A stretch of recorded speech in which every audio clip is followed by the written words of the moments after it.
Olá pessoal, sejam todos bem-vindos a mais um review geral do mercado. Hoje dia 14 de abril, quinta-feira, são 18 horas e 59 minutos. O Ibovespa hoje fechou em queda 1,39%. Bolsas americanas fecharam perto da estabilidade. Dow Jones leve alta, SP 500 0 a 0, Nasdaq leve queda. E a moeda americana no nosso mercado hoje, para o dólar comercial, estabilidade. Para o dólar futuro, queda de 0,43, cotado aí a 3.501,5. Pessoal, olha como é que é a expertise do fluxo estrangeiro na nossa bolsa.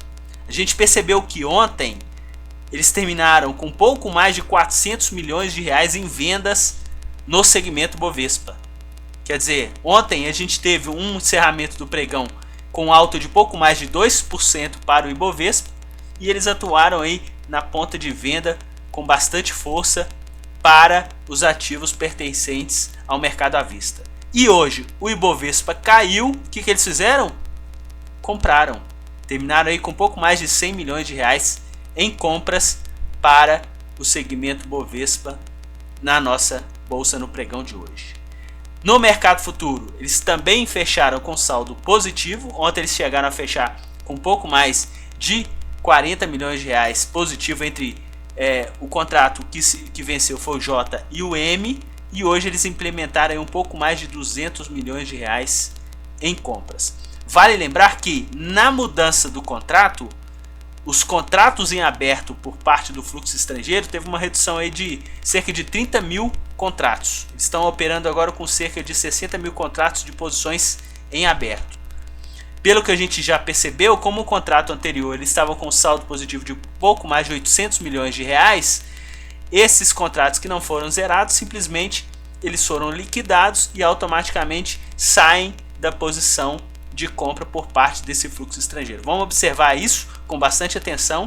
O que é interessante é que nesses praticamente 4 dias que eles estão atuando já nesse contrato novo em vigor, né, que é esse contrato M aí, nos últimos 4 dias, eles estão com cerca aí de quase 600 milhões de reais em compras para esse contrato novo. Vamos ficar ligado em relação a essas posições e também em relação aos contratos em aberto por parte do fluxo oficial estrangeiro, que é divulgado pelo site da Bovespa. Pessoal, o que a gente percebeu ontem no dólar futuro, eles venderam quase 100 milhões de reais, certo? Inclusive tiveram aí, pelo preço médio que eles fecharam, um prejuízo de quase 42 milhões de reais, ou seja, 41 milhões de reais e um pouco. Hoje eles conseguiram recuperar aí parte, né? Muito pouco, cerca de 10% que eles perderam ontem. Projeção, inclusive, né? Ontem foram operações que a gente teve como base, se fosse operações de day trade, também hoje como fosse base operações de day trade, pouco mais de 5 milhões de reais. No Ibovespa Futuro ficaram aí no 0 a 0. Vamos dar uma passada rápida aqui nos contratos? Olha, nos contratos, na primeira hora do pregão, a gente teve uma valorização para o Ibovespa Futuro de pouco mais de 900 pontos, certo?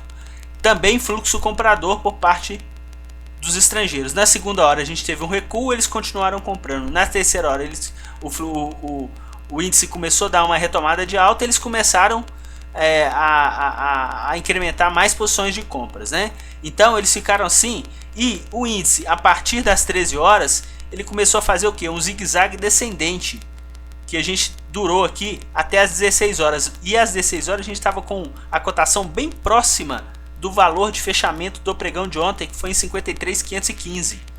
Então, a partir desse momento, a gente percebeu uma recuperação dos preços de pouco mais de 300 pontos nas 2 últimas horas do pregão de hoje, e a gente percebeu aí que o fluxo ficou aí praticamente estável nas últimas 3 horas no pregão de hoje. Então, quer dizer, encerraram com pouco mais de 200 milhões de reais em compras para o Ibovespa Futuro, certo?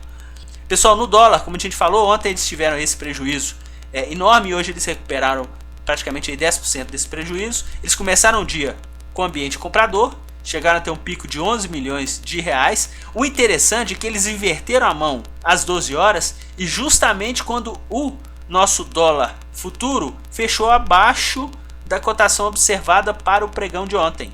Então, quer dizer, começaram o dia comprador. Quando, entre aspas, viram que a moeda americana não estava cedendo a essa pressão, eles mudaram a mão de compra para venda em quase 30 milhões de reais, justamente na hora que a gente teve um fechamento aqui em base horária do dólar futuro um pouco menor do que o fechamento de ontem, cerca de 2,5 pontos.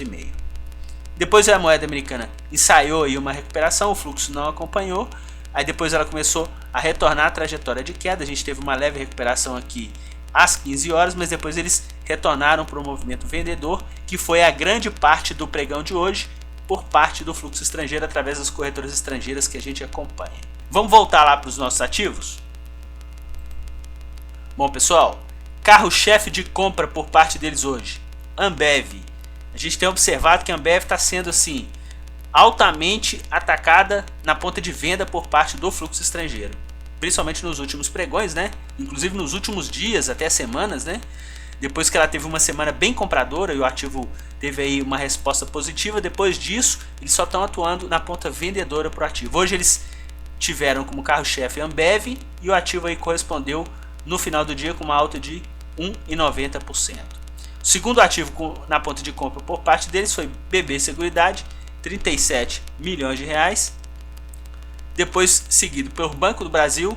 Lembra que a gente estava comentando que o Banco do Brasil estava como se fosse o patinho feio entre os bancos, né? Eles estavam comprando Itaú e Bradesco e vendendo Banco do Brasil. Ontem eles já fizeram o contrário, venderam Itaú e Bradesco e compraram o Banco do Brasil. E o Banco do Brasil ontem teve um dia de pouco mais de 1% de alta, eu acho que foi 1,4% de alta no pregão de ontem, e hoje o ativo fechou com uma queda de 0,40%, e eles também atuaram aí com volume comprador no ativo, inclusive mais expressivo do que ontem, porque ontem foi cerca de 15 milhões de reais e hoje pouco mais de 37 milhões de reais em Banco do Brasil. Uma ação aqui nova nesse nosso acompanhamento está sendo o Rumo 3. A Rumo 3 é a antiga ALL Logística, né? Uma empresa controlada pela Cosan, e eles tiveram hoje uma alta expressiva no mercado de quase 20%, e o fluxo estrangeiro aí ajudando com o movimento comprador para o ativo no pregão de hoje. Itaúsa, né, que é a hold do Itaú, eles atuaram na ponta compradora, diferentemente da ponta vendedora que eles fizeram no ativo ontem. Ontem o ativo caiu 0,46, eles atuaram na ponta vendedora, e hoje o ativo caiu mais 1,39, né, e eles atuaram aí na ponta compradora para o ativo, um pouco menos do que eles venderam ontem. Ontem eles venderam um pouco mais de 30 milhões e hoje eles recompraram aí 21 milhões de reais no ativo. Na ponta de venda, pessoal, Vale, as duas companhias, tanto os dois ativos, tanto a ação preferencial quanto a ação ordinária, atuaram na ponta de venda, certo? Também Banco Bradesco, a gente já tinha observado isso no pregão de ontem. A gente já tinha observado também que Vale 3 ontem também tinha sido atacada na ponta vendedora no mercado à vista. Também BVMF, Hipermarcas, Pão de Açúcar e Itaú também eles atacaram hoje na ponta de venda, assim como o Banco do Brasil, Banco Bradesco, eles atacaram ontem e hoje as duas na ponta de venda. Ontem eles já atacaram na ponta vendedora os dois ativos, e hoje também renovaram esse volume vendedor para esses ativos. Se a gente verificar novamente aqui, os ativos que eles mais compraram, os 10 ativos mais compradores, 246 milhões, tiveram uma variação média positiva de 0,53%. Dos ativos que eles venderam, 179 milhões, tiveram uma variação média negativa em 0,68%, ou seja, os ativos que eles compraram, eles ganharam meio, os ativos que eles venderam ganharam aí quase 0,7%. Isso dá aí uma projeção de pouco mais de 2,5 milhões de reais para o mercado à vista.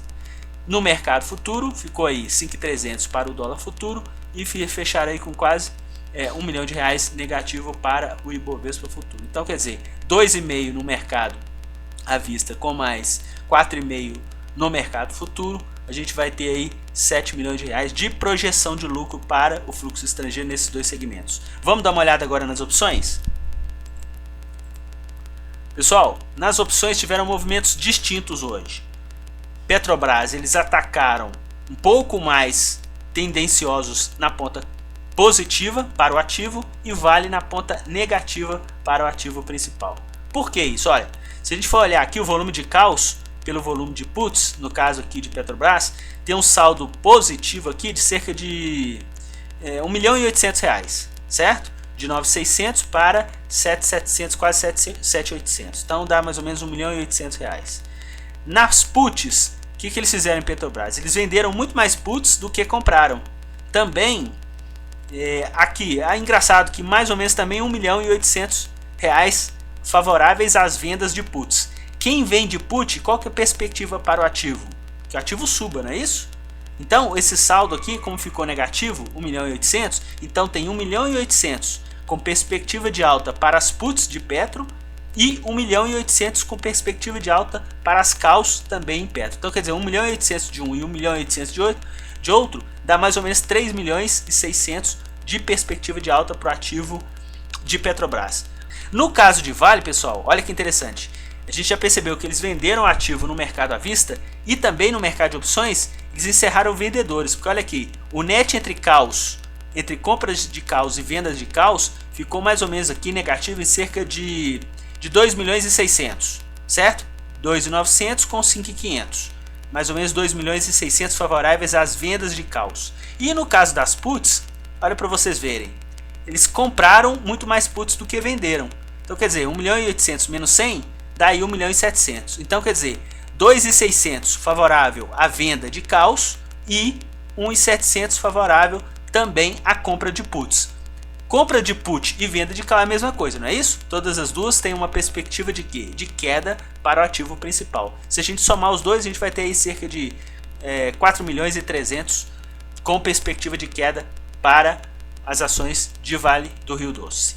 Ok? Então ficaram aqui perspectiva de alta para Petrobras em 3.600.000 e perspectiva de queda para Vale em 3.700.000. Se a gente for balizar de lucro, nas opções, né, de Petrobras, entre calls e puts, compradores e vendedores, eles ficaram aí com prejuízo de pouco mais de 200.000 reais. Para as opções de Vale, eles ficaram aí, eles lucraram inclusive das duas pontas, quando eles venderam calls e puts e quando eles compraram também calls e puts. Se a gente somar os dois aqui, dá mais ou menos aí 2.400.000, 2.300.000, 2.400.000 de lucro no mercado de opções. Então quer dizer, 2.400 menos 200 aqui, 2.200, certo? 2.200 com mais os 7 milhões do mercado à vista, dá mais ou menos aí uns 9.200.000 reais de projeção de lucro para o fluxo estrangeiro somente no pregão de hoje. É claro que a gente sabe que esse tipo de investidor não opera somente, não faz operação somente de day trade, mas eles conseguem fazer aí uma pressão em cima dos preços no nosso mercado.